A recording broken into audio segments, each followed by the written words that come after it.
Todos los días, una cantidad colosal de energía pasa por un solo punto del planeta. Un corredor estrecho rodeado de tensiones militares, disputas geopolíticas e intereses que mueven economías enteras.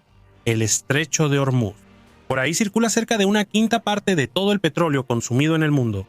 Un flujo continuo de barcos que mantiene industrias activas, abastece ciudades y sostiene el ritmo de la economía global.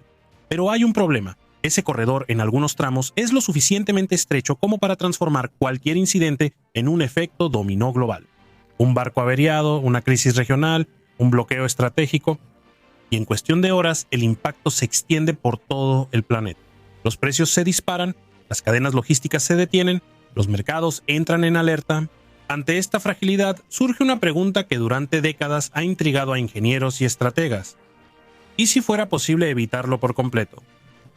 El Estrecho de Hormuz. Quédate con nosotros los próximos minutos y descubre cómo una idea que parece simple en el mapa puede ser una de las más complejas jamás imaginadas por la ingeniería moderna. Para entender más sobre el posible proyecto alternativo para Hormuz, es necesario observar el mapa con atención y, sobre todo, entender lo que está oculto en él. En el extremo norte de Omán existe un territorio que parece avanzar sobre el Estrecho de Hormuz como una barrera natural. Es la península de Musandam, un enclave aislado del resto del país, rodeado por los Emiratos Árabes Unidos y ubicado exactamente en la ruta del Golfo Pérsico. De un lado están algunos de los mayores productores de petróleo del mundo, del otro, el camino directo hacia el océano abierto. Y entre esos dos puntos hay una distancia que en ciertos mapas parece relativamente corta. En ciertos recortes del territorio, solo unas pocas decenas de kilómetros de tierra los separan. Dos de los corredores marítimos más importantes del planeta. Es precisamente esa proximidad la que alimenta una propuesta recurrente en la geopolítica global. Crear un paso directo evitando el Estrecho de Hormuz. En teoría parece una solución lógica. En la práctica, cuando salimos del mapa y miramos la realidad, surge una nueva pregunta.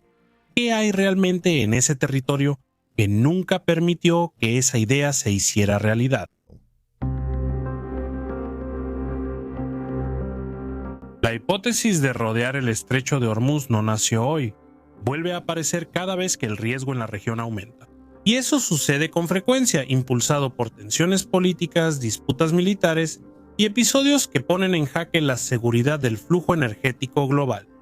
A lo largo de las últimas décadas, el estrecho ha sido escenario de ataques a barcos, incautaciones estratégicas y demostraciones de fuerza que evidenciaron la fragilidad estructural, con una parte significativa de la energía mundial dependiendo de un solo corredor marítimo. Y cuando ese corredor falla, el impacto es inmediato y sistemático. El conflicto actual entre Estados Unidos e Israel contra Irán es uno de los episodios recientes que fomentan tensiones en la región, provocando aumentos abruptos en el precio del petróleo. Como un efecto dominó, cadenas productivas enteras se ven afectadas, lo que presiona a las economías de todo el mundo. Ante un escenario como este, algunos países comenzaron a invertir en alternativas concretas.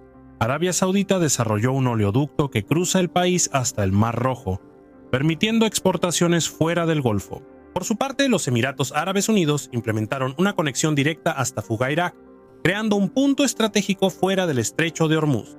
Estas soluciones, aunque eficaces, tienen limitaciones claras. Al final de cuentas, desvían parte del flujo, pero no sustituyen el transporte marítimo a gran escala, que sigue siendo el principal medio para exportar petróleo.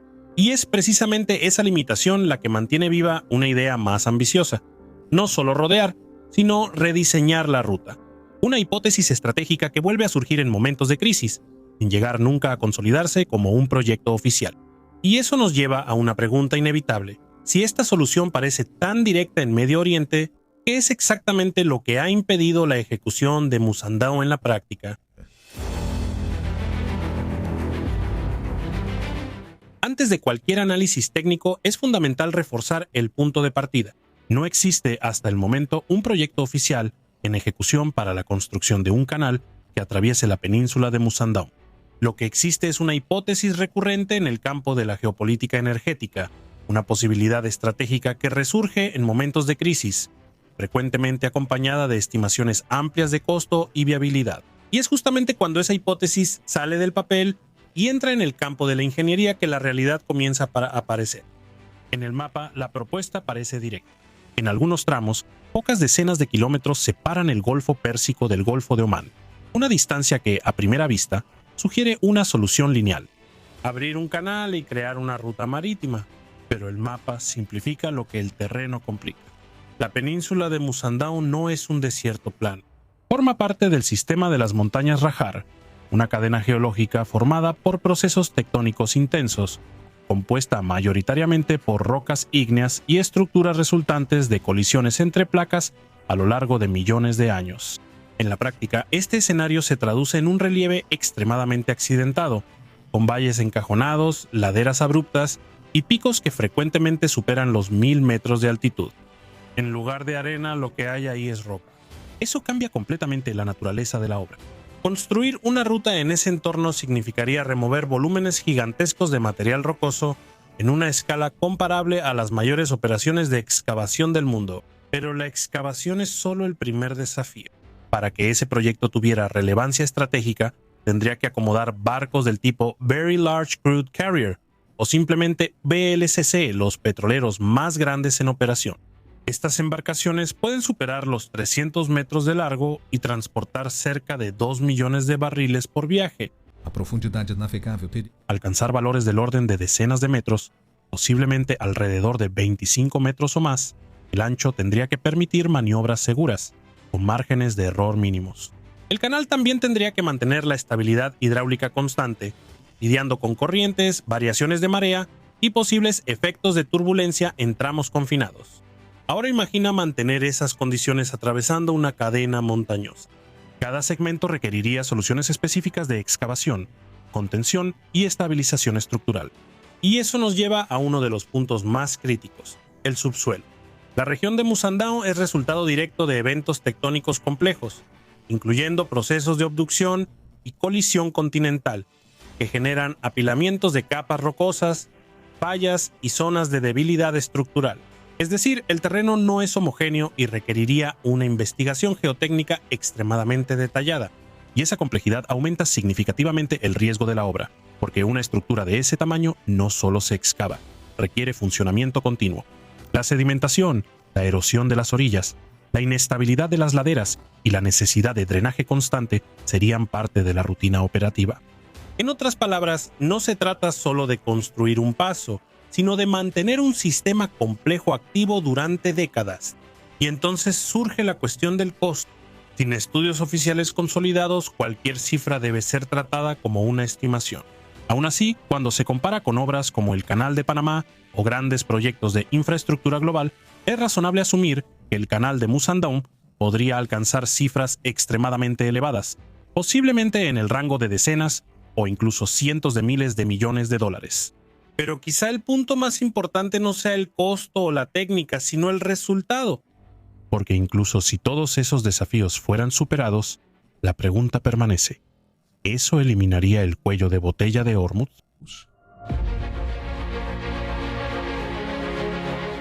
A primera vista, el concepto del proyecto en Musandam puede parecer solo otra gran obra de ingeniería. Sin embargo, cuando ponemos ese concepto junto a proyectos reales, la escala de complejidad se vuelve más clara.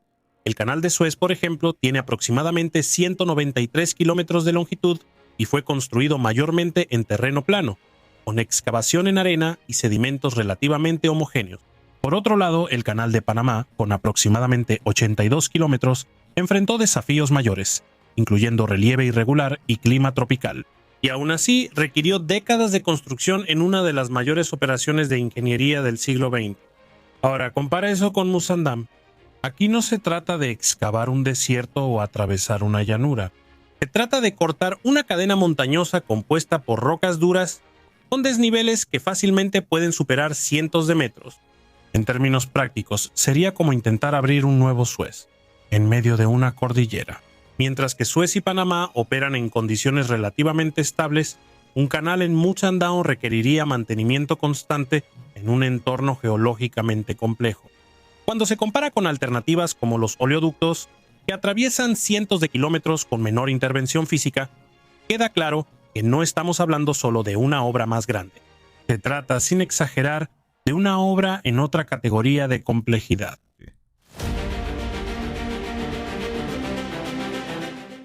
canal en Musandao se vuelve técnicamente viable, los impactos podrían ser significativos en el tablero energético global.